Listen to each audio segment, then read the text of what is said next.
Londres, 1666. Une ville en pleine expansion, mais aussi en pleine souffrance. Une année plus tôt, une épidémie de peste bubonique a décimé près de 100 000 personnes. Alors que la ville peine à s'en remettre, un autre fléau s'abat.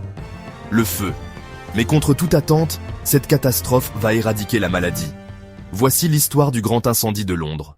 1665, Londres est envahie par la peste. Transmise par les puces des rats, la maladie se propage à une vitesse fulgurante. Les cadavres s'empilent, les rues sont désertées et les habitants fuient la ville en masse.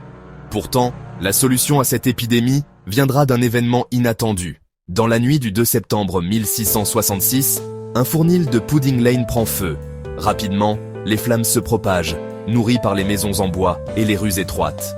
Pendant 4 jours, le brasier dévore la ville. Londres brûle. Le bilan est dramatique. 13 000 maisons détruites, la cathédrale Saint-Paul en ruine et une ville méconnaissable. Pourtant, un effet inattendu apparaît. Le feu a consumé les quartiers les plus insalubres, tuant les rats et les puces qui véhiculaient la peste. En quelques mois, la maladie disparaît. Londres se reconstruit avec des bâtiments en pierre et des rues plus larges. Des mesures sanitaires sont mises en place, empêchant la peste de revenir. Cet incendie, bien que dévastateur, a marqué un tournant dans l'histoire de la ville. Aujourd'hui encore, le grand incendie de Londres est un symbole de résilience.